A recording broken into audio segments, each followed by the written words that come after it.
আজকে আমার মহরমের দ্বিতীয় রোজা, তো দুইটা রোজা করলাম, আল্লাহ তাআলা কবুল করার মালিক। আজকে যেহেতু দ্বিতীয় রোজা আর আজকে ইফতারিতে কি কি খেয়েছি সেটা তো আপনারা ভিডিও দেখে অলরেডি বুঝে গিয়েছেন। আজকে সকাল থেকে সারাদিন কি কি করলাম আর আজকের ইফতারি কি বাসায় তৈরি করেছি না বাহির থেকে নিয়ে এসেছি, দেখতে চাইলে ফুল ভিডিওটা দেখেন তাহলে বুঝতে পারবেন। আর আজকে কিন্তু আমার একটা কেক ডেলিভারি ছিল, তো আজকে আমি রোজা রেখে সারাদিন কি কি কাজ করলাম সবকিছুই আছে এই ব্লগে। হ্যালো এভরিওয়ান, আসসালামু আলাইকুম। আমি সাথে সাথে আলহামদুলিল্লাহ আমি ভালো আছি, আশা করি আপনারা ভালো আছেন। Welcome my new another daily blog. তাহলে চলুন কথা না বাড়িয়ে আজকে ডেলি ব্লগটা শুরু করে ফেলি। আজকে ঘুম থেকে উঠতে এমনিতেই লেট হয়ে গিয়েছি, সাহারি খেয়ে নামাজ পড়ে ঘুমিয়েছিলাম, তো ঘুম থেকে উঠে একবারে উপরে রান্না করে ফেলেছি। আজকে কারণটিকা মাছ দিয়ে কচু ছড়ি রান্না করেছি আর রান্না করেছি কুন্দুলের তরকারি রান্না করেছিলাম, আর কালকের বেগুনি তরকারি আছে আর করলার ঝোলও আছে। ওই তো আমি বিরিয়ানি রান্না করেছিলাম, তো ওই বিরিয়ানিও আছে, তো ছেলে যেটা খায় সেটাই খাবে, সমস্যা নেই। আজকে আমার একটা কেক ডেলিভারি দিতে হবে, তো আমি কেকটাকে ক্রামস কোটিং করে আধা ঘন্টার জন্য ফ্রিজে রেখে দিয়েছিলাম, আর এখন ফ্রিজ থেকে বের করে পুরো ফিনিশিং দিয়ে নিচ্ছি।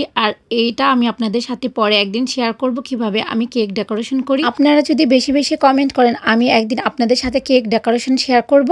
আজকে কেকটা আমি স্কাই কালার বানিয়েছি, তো যে অর্ডার করেছে সে বলেছে স্কাই কালার বানিয়ে দিতে, ডিজাইনটা দিতে বলেছে আমার মন মতো। তো আজকের কেক ডিজাইনটা আপনাদের সবার কাছে কেমন লেগেছে প্লিজ কমেন্ট সেকশনে কমেন্ট করে জানাবেন। যাই হোক, এখন আমি আলু সিদ্ধ বসিয়ে দিয়েছি আর বেসনও ঘুলিয়ে রেখেছি। হ্যান্ড হুইস্ক দিয়ে আমি ভালো করে বেসনটা গুলিয়ে নিচ্ছি যেন আঁচ না থাকে। তো আমার এখানে ইসবগোলের শরবতটাও আমি বানিয়ে নিচ্ছি। তো আজকে আমি চিন্তা করলাম যেহেতু বেসন সোডা সবকিছুই আছে, তো আজকে ইফতারিটা আমি ঘরেই তৈরি করি। কালকে আপনাদের ভাইয়া কিনে নিয়ে এসেছে, একদমই ভালো লাগে না, কিন্তু ঘরের হোমমেড সবকিছুই ভালো লাগে। ছেলে আমার হাতের আলুর চপটা অনেক পছন্দ করে, তো চিন্তা করলাম আলুর চপ বেগুনি পেঁয়াজি সবই বানিয়ে নিই। হোমমেড যে কোনো খাবারই স্বাস্থ্যের জন্য খুবই স্বাস্থ্য সুরক্ষিত হয়, তার জন্য চিন্তা করলাম বাসায় তৈরি করে ফেলি। তো আমি এখন সেবগুলোর ভুসিটা ভিজিয়ে রেখেছি, তো কিছুক্ষণ পর এটা ফুলে উঠবে, তার জন্য আমি ভিজিয়ে রেখেছি। তো আজকে ইফতারির জন্য কি কি তৈরি করব সবকিছুই আছে এখানে।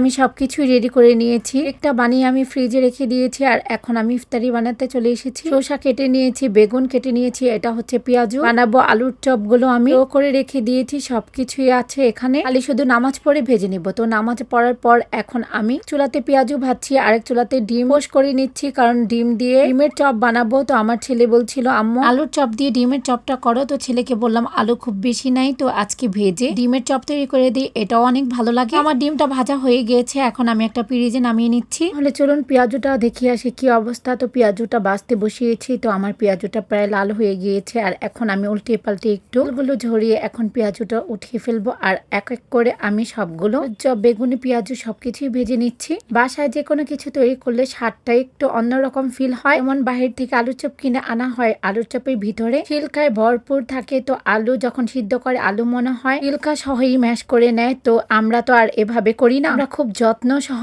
কাজ করি যেন খেতে স্বাদ লাগে, আর খুবই কেয়ারফুল ভাবে কাজ করি। তো আমার সবকিছু রেডি আলহামদুলিল্লাহ। তো এই তো আমি আজকে ইফতারির জন্য ছোট্ট একটু আয়োজন করেছি, সবকিছুর জন্যই আলহামদুলিল্লাহ। তো আগে তৈরি করে মাকে পাঠিয়ে দিয়েছি, যেহেতু মা আর আমি রোজা, মার আজকে ভালো লাগছে না, তো মার রুমে আজকে ইফতারি করবে। তাই এখানে খেজুর, শসা, আম, কাঁঠাল, আলুর চপ বেগুনি পেঁয়াজু, আজকে আর মুড়ি বানাচ্ছি না, আজকে আলুর চপ বেগুনি পেঁয়াজু সস দিয়ে খেয়ে নেবো। ও সাথে কিন্তু ডিমের চপও আছে, আর মজোটা কালকে আপনাদের ভাইয়া নিয়ে এসেছিল, তো ও খেয়েছে আর আমরা খাইনি। আমি ইফতারি করে নামাজ পড়তে চলে গিয়েছিলাম, আর আমরা মজা অনেক ঠান্ডা করে খাই, আপনাদের ভাইয়া মনে করেছে আমরা আরো ঠান্ডা করে খাবো, তো ও খেয়ে ফ্রিজে রেখে দিয়েছিল, কিন্তু আমার মনে ছিল না, তাই আজকে আমি নামিয়ে নিয়েছি ফ্রিজ থেকে, আর সাথে ইসবগোলের ভুসির শরবত বানিয়ে নিয়েছি। আর এখন আজান দিয়ে দিয়েছে, আর বিসমিল্লাহর নামে আমরা আজকের দ্বিতীয় ইফতারিটা শুরু করে দিলাম। আর এই ভিডিওটা হচ্ছে অনেক আগের ভিডিও, কিন্তু নেটের কারণে আমি এডিট করতে পারিনি, তাই এডিট করলাম, আর অনেক লেট হয়ে গিয়েছে, তার জন্য সবার কাছেই দুঃখিত। নেটের কারণে কিছুই করতে পারিনি, সারা বাংলাদেশে নেট কানেকশন অফ ছিল। দেশের যে এরকম পরিস্থিতি হবে কখনো কল্পনা করতে পারিনি। তো ছোট থেকে বড় হয়েছি, এরকম দুর্গতি কখনো দেখিনি। জুলাই মাসের 2024 সালটা সারা জীবন স্মরণীয় হয়ে থাকবে। আল্লাহর কাছে আমার একটাই চাওয়া, আল্লাহ তাআলা যেন সবাইকে হেফাজতে রাখেন, আর হচ্ছে যারা মারা গিয়েছেন তাদের যেন জান্নাতের সর্বোচ্চ স্তরে রাখেন, আর আল্লাহ যেন এমন দিনগুলো আর কাউকেই না দেখান, এটাই হচ্ছে আল্লাহর কাছে কামনা। আলহামদুলিল্লাহ আজকে ইফতারিটা আমাদের সম্পূর্ণ হয়ে গিয়েছে। আল্লাহ তাআলা হায়াতে বাঁচিয়ে রাখলে ইনশাল্লাহ আবারও সামনের বছর মহরমের রোজা রাখবো। আপনারা সবাই আমার জন্য দোয়া করবেন। তো যাই হোক, আজকে কেক ডেকোরেটটা আপনাদের কাছে কেমন লেগেছে কমেন্ট সেকশনে কমেন্ট করে জানাবেন, আপনাদের কমেন্টের অপেক্ষা করব। কিন্তু আজকে ডেলি ব্লগটা এখানেই শেষ করছি, আবার নতুন কিছু নিয়ে হাজির হব। ভালো থাকবেন সবাই, আল্লাহ হাফেজ।